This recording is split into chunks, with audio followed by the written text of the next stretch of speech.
Hello, I'm Lindsay Gustin. Welcome to the show. Today we've invited Chef Ricardo Willis, and he's from Stratford University with the School of Culinary Arts. And on today's show, he'll be making his own recipes. So welcome to the show, Ricardo. Thank you, Lindsay. Great to be here. Oh, nice to have you. So tell us your position. What is it? I'm a university support specialist, and I handle a lot of special events. I go out and actually do a lot of high school demos. We also I teach a couple of classes, and I do some community outreach work for the university also. Right, so you're busy there. Huh? Yes, very busy. Always busy. So what are you making on today's show? Well, today I'm going to be doing a sous vide method of duck leg confit. And also it's going to have a mustard truffle sauce. Sounds good. And heirloom tomato salad, a winter vegetable medley, and we're going to finish with a Rockford Blue polenta. Ah, that sounds good. Great. We're right back with the first recipe.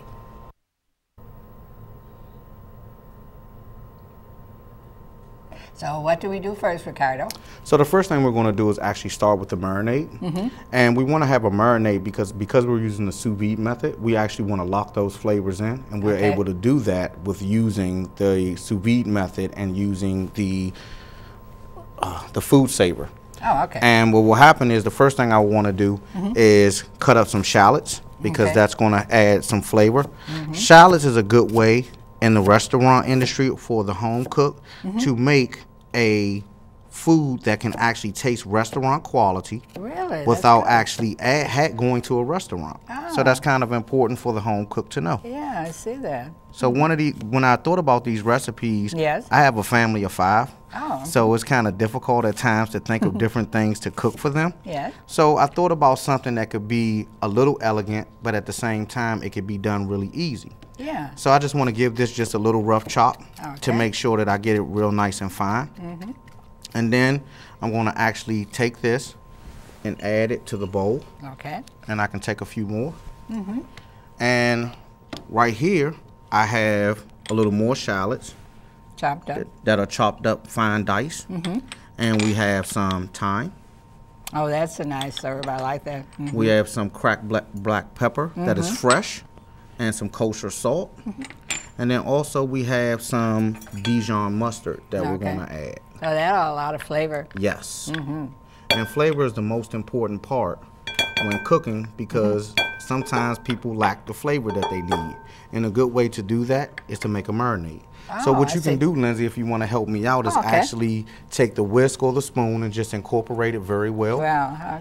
And you're actually getting that marinade, making all those different flavors come together. This would be a nice marinade. Yes, it's going to be very nice when it goes into the bag. Smell it too. It smells good. Very pungent flavor. So then once we have that well incorporated, what we want to do is actually bring out the duck. Okay, you have some in the refrigerator. Yes, ma'am. You brought for us. Oh boy, they look nice, man. Look at this. So we have duck leg quarters here. And with the duck leg quarters, what I would usually do is probably wear a pair of gloves. Because I'm going to be working with different kinds of food. And to avoid cross-contamination, I would wear my gloves so it's easier to change out. I see. Which is important.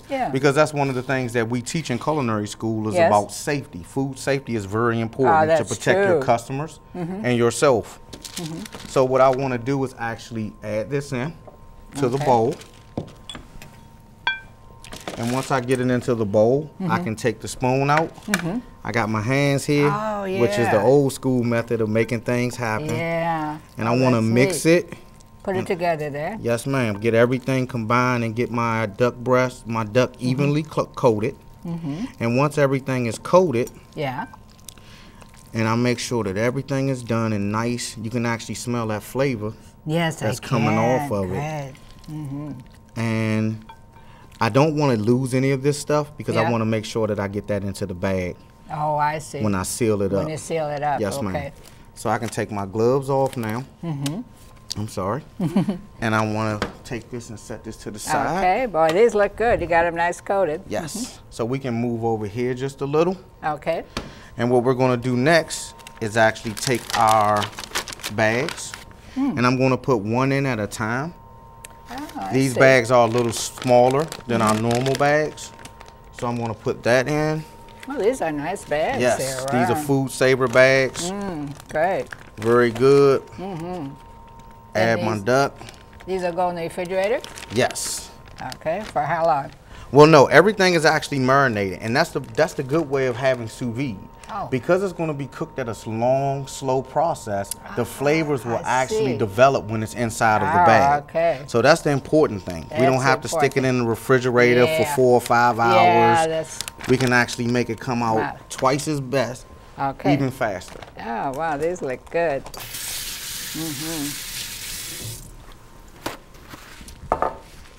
Okay, we've got 3 of them here now. So what we want to do is use our vacuum sealer. Oh. Cool invention.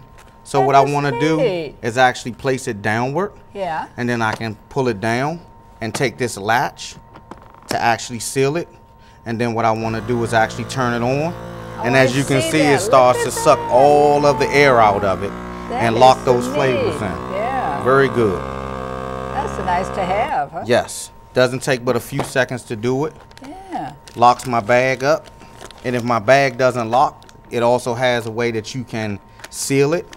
And it's always good to try it at least once or twice to make sure that those flavors stay together. And then what you can do is actually hit the button for seal. That is nice. And it will seal it up. I like that. Comes off. I got a couple more I want to do. Yeah. Because you know, the more the merrier. When you got a family of 5, and sometimes, you know, everybody's a little picky, so you got to make sure you got stuff that can actually work for all of them. But this is one of the methods that we're actually working with our students and showing our students. Oh, you are? Yes. Okay. This is very cutting edge in the food service business right now. Yeah. So a nice seal on it. So you're at the Falls Church location, yes. Right? I actually graduated from the Falls Church campus. Oh, good. And I'm an alumni of Stratford University. And I decided that, you know, I wanted to work in the culinary field as an instructor. So that's what I'm working towards. That's good. Yes, I go out and do professional development, like working in restaurants and getting some experience doing it that way. Good. And I have a good mentor in my boss, Jordan Lichman. Oh, good. Takes a personal interest in helping me develop. Okay. So what I want to do is take these, and I'm just going to set them down. Oh, yeah. So like into the water bath. Yep. Yeah.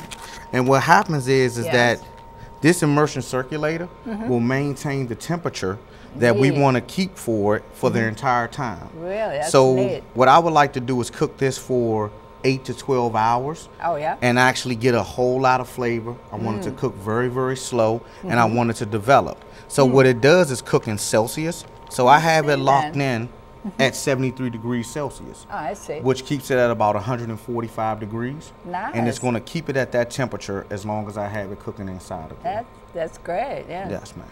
Okay, we'll be right back.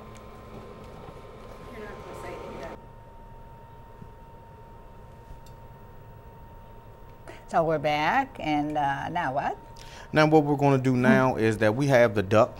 I actually prepared this yesterday. Oh, okay. I cooked it for about 14 hours, the same method that we just showed you previously. Yes. But because of the time frame, we have to make sure that we cook it in advance because confit is a long process. Yes, I see that. So what I want to do is actually remove one of the bags.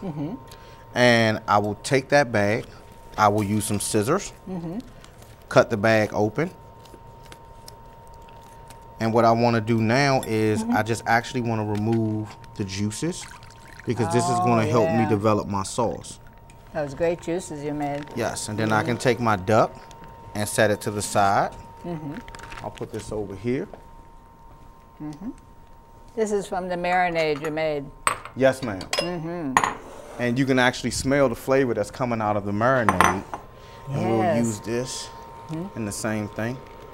And because of a large family, sometimes it makes better sense to make a lot of this stuff in advance. You can do that, huh? Yes, and with the sous vide method, it makes it much easier to do that. Yes. Oh, okay.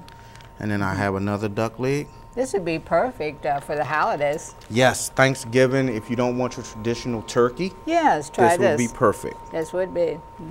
Very elegant, takes a little bit of time, but you can actually do the same sous vide method with just doing it with boiling water. Yes. And you can use a thermometer to test the temperature of that water. I see, yeah.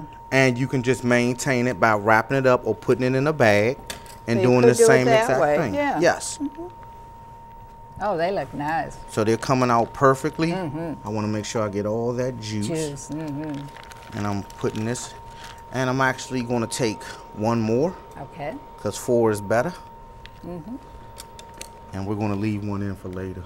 Okay. That's the nice part about it. You can leave it in there, and you know it's going to be at the same temperature. Yes. And that's then great. A good thing about it is that you can actually freeze it. Oh, you can? And keep it for a little longer if it's going to be used within a month. And you can actually just stick it in your refrigerator for about a month, and you shouldn't have a problem with using it. Yeah, so you get ready and make it for a holiday dinner. So we'll set that to the side. So what we're going to actually do next is we're going to actually start by rendering the fat. So I have some canola oil here. I'm just going to add enough just to coat the pan. Duck is kind of fatty already, so you have to be careful with it. Oh, I see. So what I want to do is start by laying it down in the pan. And you just want to lay it nicely down. Roll the pan around so you get your oil evenly coated and put it skin side down. I see. And this is going to cook for about 4 to 5 minutes. Okay. And what we're looking for is to develop color, flavor, and caramelization. Oh, okay. Okay. So while we're working on that, what we actually can do is finish up our sauce. So I'm going to step over here. Oh, yeah, I should turn it down a little bit, huh? That's fine. Okay. Yeah, it can be on a medium heat. Medium. It doesn't have to be really high, which is perfect. The duck has already been cooked for 12 to 14 hours, so it's tender. Yeah, looks good. And we want to get that color going. Okay, now. Okay. So what I want to do next is I want to actually build my sauce. And what I'm going to do is add some heavy cream to the pan. Okay. And I just want to reduce this by 50%. And that's by half. Heavy cream. Yes, 2 cups of heavy cream. And then I'm going to take my mustard, which I have here. The Dijon mustard? Yes. Okay. Because I want to have as much of the flavor into the actual dish as possible. And now we're at the sauce component. So that's going to be very important. Okay. So I can take some of this reserve juice and add it to the mustard. And what we're going to do is actually do an emulsification. So we're going to make both of these things actually come together and blend together very well. I see. And as my heavy cream is cooking down, I see you can turn it down just a little bit, Mezzy. I will. And as it's starting to come down, you see that the mustard and the actual juices have started to emulsify and come together. Now what I can do is I have a little bit of creme fraiche. Oh, I like the creme fraiche. Yes, the creme fraiche will act as a stabilizer to help everything actually bond together. And that's a good thing, and that's something that you want to have when you're building a sauce. I see. Oh, looks good. And you see how everything is coming together. And that's the important part. So my duck is still rendering. Okay. So what I can actually do now, because my heavy cream has actually got to the point where I want it, I can slowly begin to add it in. Okay. And wipe it off just a little so no burning. And I want to check my thickness of my sauce. And right now it looks like I've got the desired consistency that I want. Okay. And now I actually want to finish my sauce. So this can go off. You turn this off. Yes, the heavy cream can go off. So what I have here is some capers. I'm going to add those in. I also have some thyme. I'm going to add that in. And then the final treat is the black truffles. Oh, that'll be nice. Yes, so truffles are elegant, but I'm going to use a microplane because I want it to be thin shavings. I see. And we're going to use a whole ton of truffles. So some people at home are going to be mad because they're like, oh, they're using all those truffles in that dish. And I want those truffles to be nice and shaved. But they're very special, those truffles. Yes, and for a special occasion, this is perfect. Yes, this is perfect. And I just want to mix it up some more. Okay. And now my sauce is together. Okay. So we'll be right back.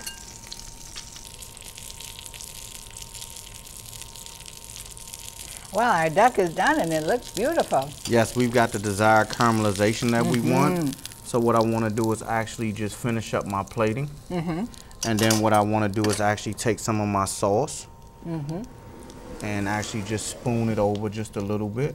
Oh, yeah. And adding that nice mustard flavor, those truffle boy, that shavings. Is beautiful. And there it is, beautiful. There it is. Bon appetit.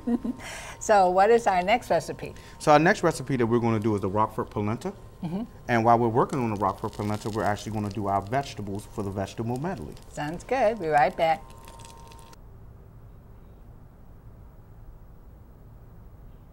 The recipes we're making on today's show will be available on my website, that's chefsrecipe.org. Now, Ricardo, you have yes, this ready. Yes, what I've already did was start our polenta, and then what I'm going to actually do is make this into a Roquefort polenta.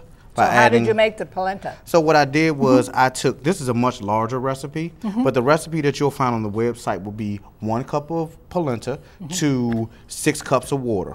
And then what you would do is actually stir it about every 10 minutes for about an hour on very low heat, because it can begin to bubble and boil over, and you don't want to get burned. So that's it. And then you just give it a good stir. And if you want your polenta to be a little more tighter, what you can do is add less water. If you want it to be more smooth, like a porridge, you can actually add a little more water. Yes.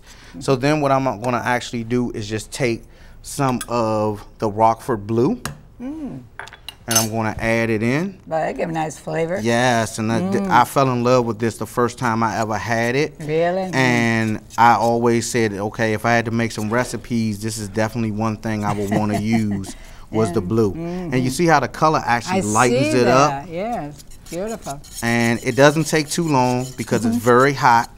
It just melts right in. Yes, and then you can smell it.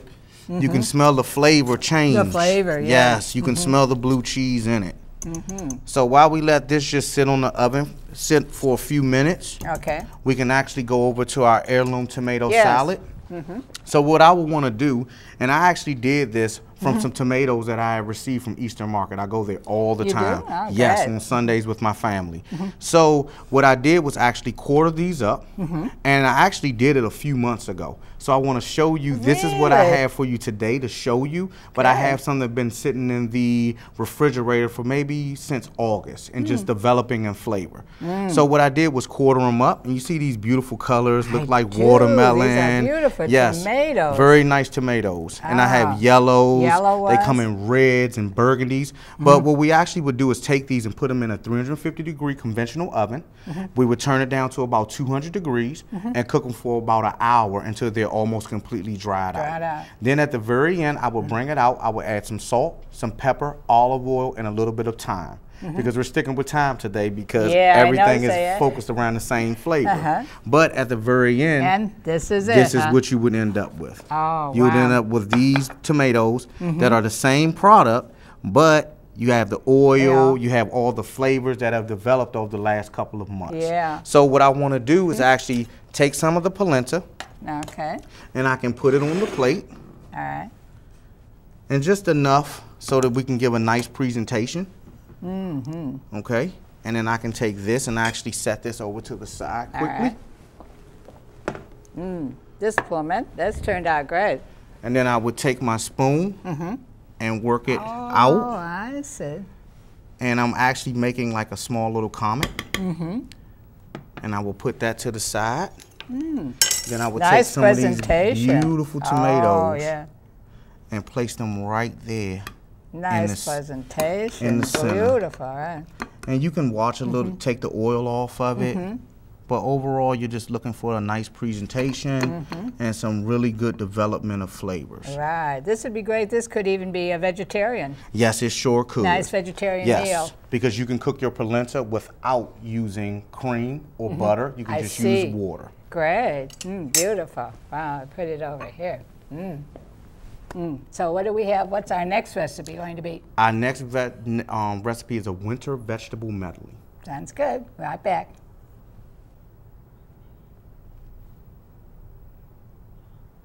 And here we have some beautiful winter vegetables. Yes, and as we want to use winter vegetables, it's cold outside. We want something a little more hearty. So we have some red beets, some celery root, which is something that's almost lost and forgotten, but it's a really good addition to dishes. Is it? Yes, we have golden beets, which is a variety that people usually don't associate with beets, but they're... So these beets are the same as those? They're the same, color. Just a different color, and the flavor is actually a little more milder in the golden beets. Yes. We have some carrots, and we have some red onions. So you have a nice medley of different flavors and also different colors. So what you would want to do is pop these in the oven. Just like this. Just like this. Keep them separate, because as they're done, you can actually pull off that particular portion of vegetables and reserve them in a bowl until everything is completed. So then they'll all be combined at the end. Yes. And they're nicely chopped so they'll cook evenly? Yes. This is one of the things we focus on at Stratford. You do? Which is doing knife skills. So everything is cut at a medium dice, so it promotes even cookiness. Even cooking and doneness at the same time. At the same time, yes. Fantastic. So we can pop that in the oven really quick. Put them in the oven. Boy, they look good. And I have it on here at 350. Yes, ma'am. So I just put them in there. And let it go for about 45 minutes. 45 minutes. So what we did is just pull these out of the oven. So we have everything that's already in there mixed together. What we want to do is add a little bit of duck fat. And the duck fat is going to actually add a lot of flavor. We're already eating duck today, so how about a little bit more to go along with it? Just a little bit of salt, kosher salt. They turned out nice. Yes, nice color. Brilliant colors. And then what we have is some garlic. And I actually worked with a chef before, and what he said to me was that you want to put garlic in at the very end and get as less cooking as possible, and it just saves that flavor.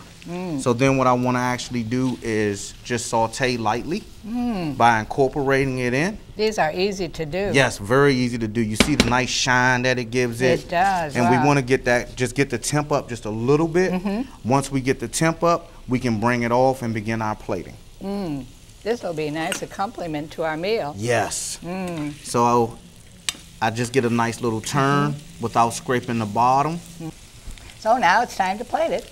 So what I want to do is actually take the pan, and then I can start to take the vegetables and put them right in my platter. And I can actually just let it slide off, and I can straighten my plate out, keeping my vegetables nice. Wow, they're beautiful. And a good way to actually end this off is that I will actually take some fresh parsley, put it over on the top. I could actually take the duck breast and anchor it on one side. I could put the polenta there and serve it as a family meal, or I can actually make a plate. Fantastic. Wow. It's great for our fall menu, right? Yes, ma'am. And perfect for the holidays. Perfect for the holidays, for Thanksgiving, for Christmas, and just a lovely meal for 2 or for 4. We're right back in the dining area. We're in the dining area now with our elegant fall menu. And Ricardo, review what you made first for us today. So we have the duck leg confit that was sous vide with the truffle mustard caper sauce. And you see the beautiful truffles just glazed all throughout it. So it looks really delicious. And our second item here? We have the polenta with the Rockford blue and the heirloom tomato salad to accompany it. Looks very delicious, and the cheese actually gave it a very, very delicious smell and taste. And then we have some vegetables here. Yes, what I did is added the vegetables to it, and then I decorated it with a little bit of our heirloom tomatoes to give it some additional color and flavor. But I think the winter vegetable medley came out very nice. It's very shiny. It gives a great appeal. Oh, those beautiful fall colors, too. Yes, ma'am. It looks really good. And you brought some wine here. This is our local Virginia wine, right? Yes, it's Tarara Winery, which is located in Virginia. And we like to support local and sustainably grown ingredients throughout our area. Oh, very good. Well, I'm going to taste mine now.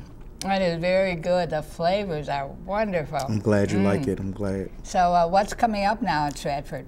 So we have open enrollment at Stratford University. And enrollment actually runs through all the time. You can come anytime you want. Yes. In January, we begin our Q1, which will start off the year. And we would love to have you out for a visit or to actually come out and talk to us about the university. Good. And everyone is welcome. Good. And what will you be doing in it?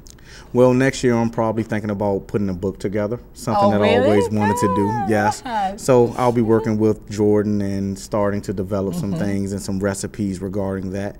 Also, I'll be doing some specialty classes by myself. That'll be nice. Yes, and with another gentleman named Peter Scott. And we'll be doing specialty classes revolving around beer pairings, wine pairings, burgers, Just stuff for the home cooks. We actually want to do a class for newlyweds. Oh, that's nice. So, something for everyone. Yes, something for everyone. So I'll put up your information now so we know how to get there. It's Stratford University. It's the Falls Church campus. And that's 777 Leesburg Pike, and that's in Falls Church, Virginia, 703-821-8570. And there you have a website for more information. And I'll put up my website because these recipes are available on my website. That's chefsrecipes.org. So thank you so much for coming on today. Thank you. I really appreciate it. I had a lot of fun. Yeah. And remember, until next time, good eating.